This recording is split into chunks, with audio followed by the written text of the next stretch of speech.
Namaste Shivsha. Welcome students to online session of Indian economy. Unit number 1 continue કરશું part 6 last lecture માં આપણે demand one of the main component of business environment half study કર્યું હતું right આજે આપણે demand study કરશું consumption and competition આ ત્રણ એલિમેન્ટ આજે આપણે સ્ટડી કરવાના છીએ ઓકે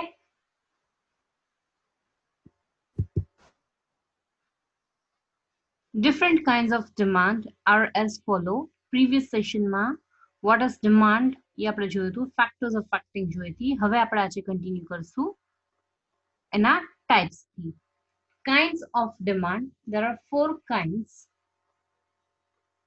number 1 માં આવે છે demand for manufacturing and consumer goods second demand for durable and perishable goods third derived demand and autonomous demand. Fourth, short-term and long-term demand. પેલું જોઈએ આપણે demand for manufacturing and consumer goods. Demand for manufacturing goods means the goods that are used to manufacture other products. For example, sewing machine.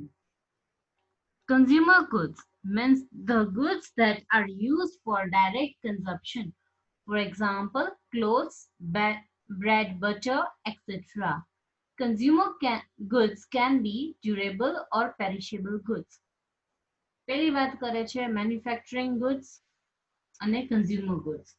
Manufacturing goods કેને કહેવાશે? Manufacturing goods એને કહેવાશે જે કોઈ પણ product produced કરવા માટે help કરે છે. Say for example, tailor પાસે મશીન છે સિવિંગ મશીન તો એનાથી શું કરશે ઓન કરશે રાઈટ બધા લોકોને ક્લોથ્સ સ્ટીચ કરશે રાઈટ અને સેલ આઉટ કરશે કન્ઝ્યુમર ગુડ્સ કેવું છે ડાયરેક્ટ કન્ઝમ્પશન માટે હોય છે રાઈટ એ કોઈ એક્ઝામ્પલ ક્લોથ્સ બ્રેડ બટર આ બધી શું છે તમે ડાયરેક્ટલી કન્ઝ્યુમ કરો છો ટેલિવિઝન રેફ્રિજરેટર્સ રાઈટ એટલે કન્ઝ્યુમર ગુડ્સ બે ટાઈપના હોય છે ડ્યુરેબલ એ હોઈ શકે અને પેરિશેબલ પણ હોઈ શકે છે next demand for durable and perishable goods એમાં શું કહે છે demand for durable goods are quite complex it can be used again and again such products are called durable goods for example television set book scooter etc whereas perishable goods means tea, milk, ice cream, etc. can be consumed once only.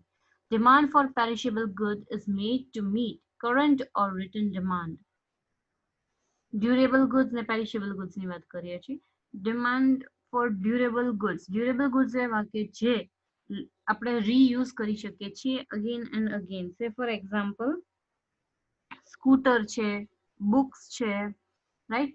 આ બધી વસ્તુ શું છે તમે reuse કરી શકો છો તો એને જેનો લાંબા ટાઈમ સુધી એ પ્રોડક્ટને કઈ અસર નથી થતી એવી વસ્તુ છે એને તમે શું કહેશો durable goods whereas perishable goods કેને કહેવાશે perishable goods એટલે કે જે નાશ પામે છે એવી goods જે તમારે ડાયરેક્ટલી કન્ઝ્યુમ કરવાની છે રાઈટ સે ફોર એક્ઝામ્પલ મિલ્ક આઈસ્ક્રીમ આ બધી વસ્તુ તમે કન્ઝ્યુમ કરો છો રાઈટ અમુક ડેઝ થાય એટલે શું થઈ જશે આઉટડેટેડ થઈ જશે એક્સપાયર થઈ જશે બગડી જશે એને કેવું કહેશો પેરિશેબલ ગુડ્સ નાઉ આપણે જોશું next that is derived demand and autonomous demand derived demand પેલા જોઈએ when the demand for certain good is connected with the demand the other good is called derived demand. For example, cement.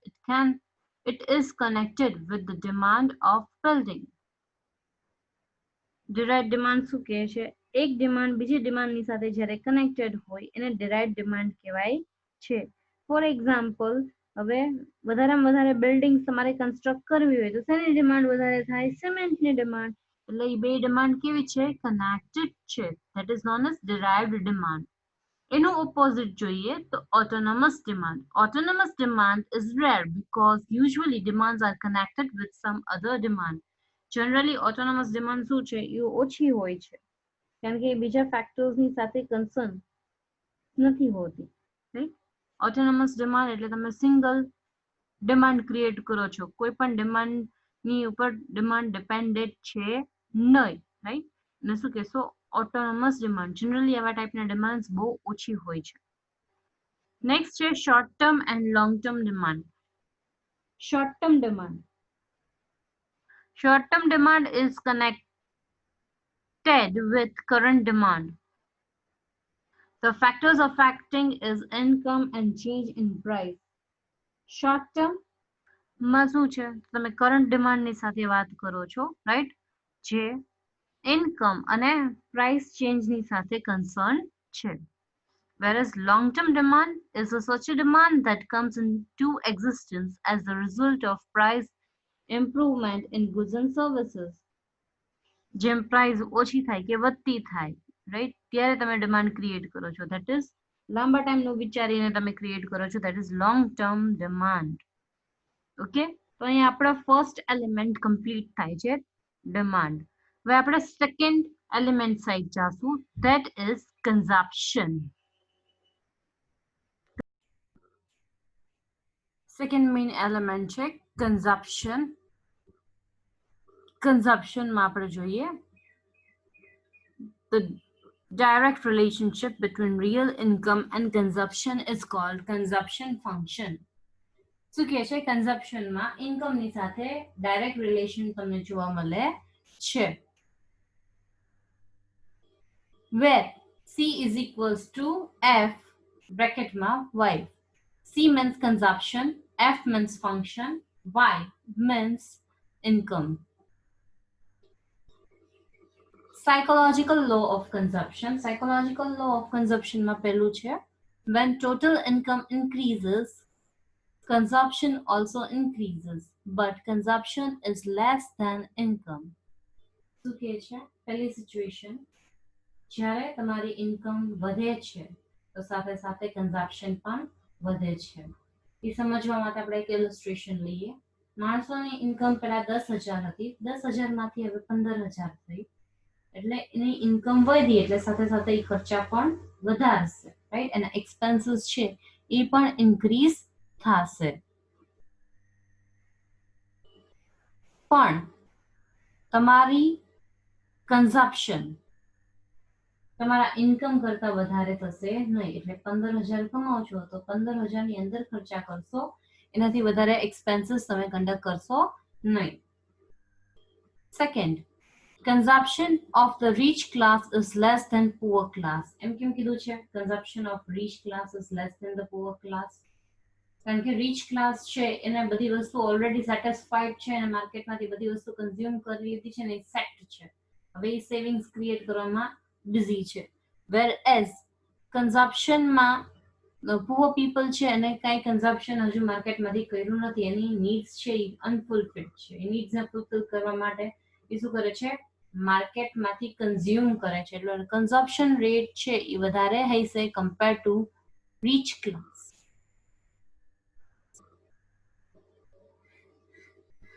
Consumption remains static in short run. Short run માં consumption છે એમાં બહુ કઈ changes આવતો નથી. When consumption cost increases, demand increases and employment level increases, which result in development of the economy. એટલે શું કહે છે? consumption cost જ્યારે વધે છે એટલે consumption માર્કેટમાં વધી હોય, કન્ઝપ્શન વધી એટલે માર્કેટમાં ડિમાન્ડ વધારે કહેવાય. ડિમાન્ડ વધારે એટલે એમ્પ્લોયમેન્ટ, એ ડિમાન્ડને ફુલફિલ કરવા માટે માણસો જોઈએ એટલે એમ્પ્લોયમેન્ટ ઓપોર્ચ્યુનિટીઝ પણ તમે કંડક્ટ કરો છો અને એમ્પ્લોયમેન્ટ ઓપોર્ચ્યુનિટીઝને ફુલફિલ કરવા માટે તમે નંબર ઓફ પીપલ્સને હાયર કરો છો નંબર ઓફ પીપલ્સ ને હાયર કરી તમે ઇકોનોમીનું શું કરો છો, અલ્ટિમેટલી ડેવલપ કરો છો. હવે આપણે જોશું લોંગ રનમાં psychological law of consumption complete થાય છે, પછી કન્ઝપ્શનમાં આવે છે to increase employment in long run.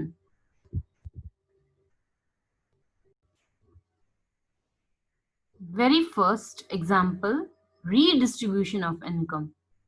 શું કે છે, ઇન્કમ છે રાઈટ, એનું ડિસ્ટ્રીબ્યુશન લેવલ તમે વધારી દો.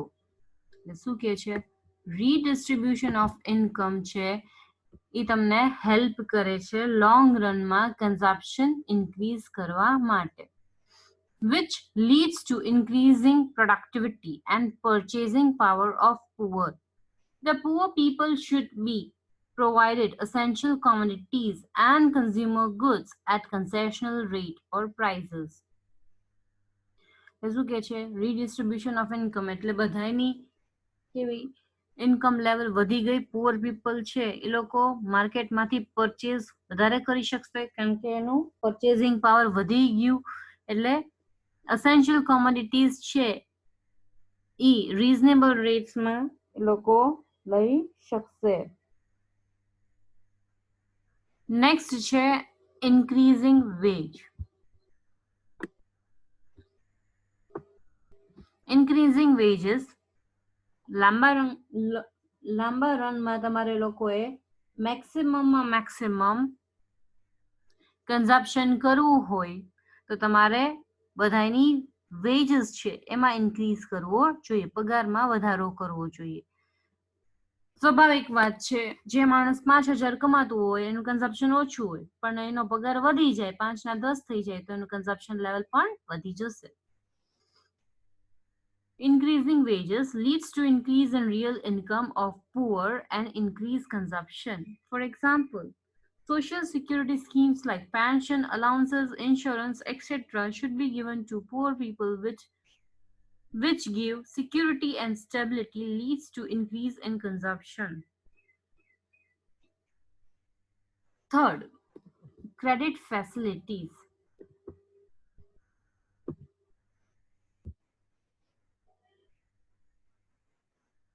એમાં કહે છે, credit facilities should be given for all the purchase of consumer durable goods like scooter, television, etc.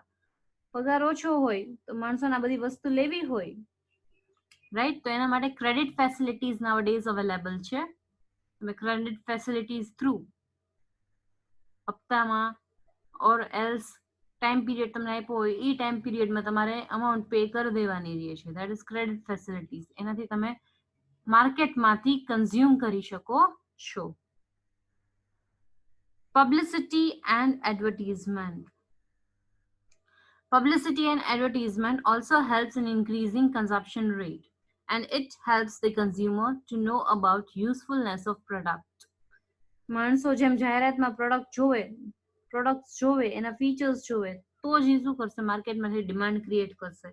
એટલે પબ્લિસિટી અને એડવર્ટાઇઝિંગના કારણે પણ કન્ઝપ્શન છે ઇન્ક્રીઝ થાય છે. બધી મોટી કંપનીઓ એડવર્ટાઇઝ શું કામ કરે છે, એનું કન્ઝપ્શન વધારવા માટે રાઈટ. પબ્લિસિટી એન્ડ એડવર્ટાઇઝિંગ થશે જેમ વધારે એમ એ લોકોને સારું એવું કન્ઝપ્શન થશે, એટલે પ્રોડક્ટ છે મેક્સિમમ સેલ આઉટ થશે. નાઉ આપણે થર્ડ એલિમેન્ટ જોશું બિઝનેસ એન્વાયરમેન્ટનો, that is competition.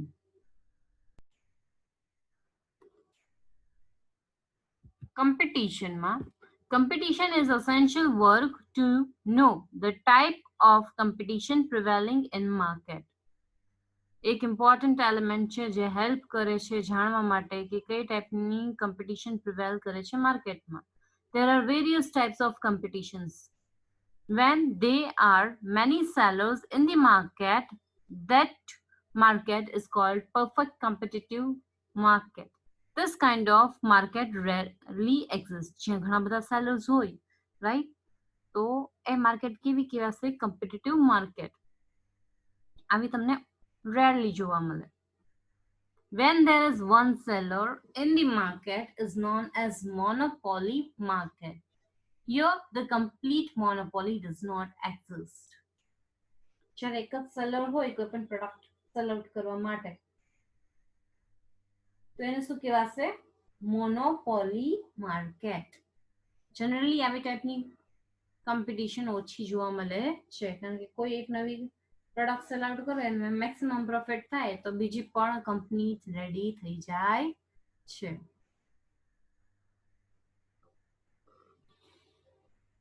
When there are only two sellers of a same product, when the market is duopoly market. જ્યારે ખાલી બે જ સેલર હોય છે માર્કેટમાં તો એને કેવી કહેવાશે? duopoly market કહેવાશે. If there are few sellers of a product, then there exists oligopoly market. 8 થી 10 જેટલા સેલર્સ હોય, few sellers હોય તેને કેવું કહેવાશે? oligopoly market કહેવાશે. In all the market, most of the sellers compete on the basis of prices. શું કહે છે? બધી જગ્યાએ competition થાય છે on the basis of prices. Here a price competition start between them. આ બધાય competition ની વચ્ચે price competition છે એ તમને જોવા મળે છે. Price competition means competition by decreasing price consumer sets advantages. પ્રોડક્ટની prices ઓછી કરીને એ લોકો શું કરે છે? advantages provide કરે છે, રાઈટ? એક બીજાના પ્રોડક્ટની એક્ઝામ્પલ તમે જોયું હશે કે ભાઈ શેમ્પૂમાં એક જગ્યાએ પ્રાઇસ ઓછી થાય તો બીજા બધા શેમ્પૂના કંપનીવાળા પ્રોડક્ટની પ્રાઇસ ઓછી કરે છે માર્કેટમાં સસ્ટેન કરવા માટે. એટલે આવી ટાઈપની શું થઈ ગયું કોમ્પિટિશન? તો આ પ્રાઇસ વોર કોમ્પિટિશન થઈ જાય છે. હવે આપણે જોઈએ છીએ કે નોન પ્રાઇઝિંગ કોમ્પિટિશન છે એમાં કઈ કઈ વસ્તુ આવે. Let S C. Competition ma, there also exists non-pricing competition which includes following factors. કયા કયા factors include થાય છે જોઈએ. There પેલું છે by change in some methods of sales. Sales ની method માં changes કરવાનું. Most of the companies have spanned their selling methods. For example, many companies have spanned their own showroom. Most of them prefer their product to chain stores. Moreover, selling of vehicles to zero interest from loan, payment by installment, and various keys are adopted in order to sustain in market.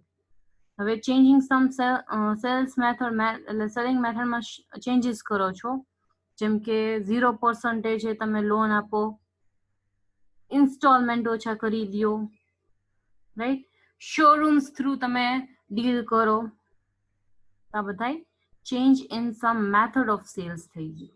Next કે છે by change in quality of product. પ્રોડક્ટની ક્વોલિટીમાં changes કેવી રીતના કરશો?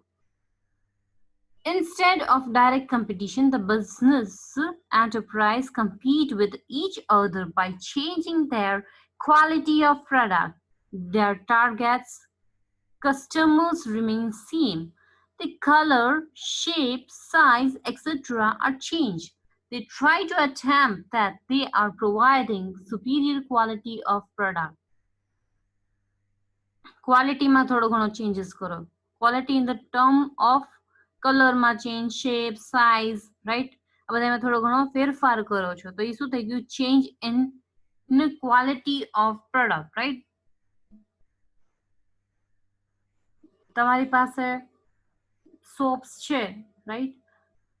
તમે તમારી કંપનીમાં હલ્દી ને લેમન જ સોપ પ્રોવાઈડ કરો છો.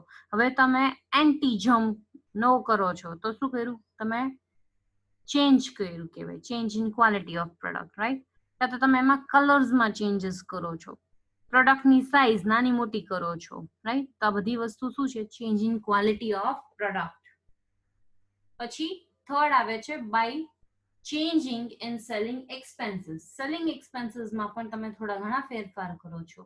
A change in selling expenses means either increasing the selling cost or decreasing the selling cost. It essentially depends upon the company that is wants to appeal what category of customers? For example, business enterprise compete with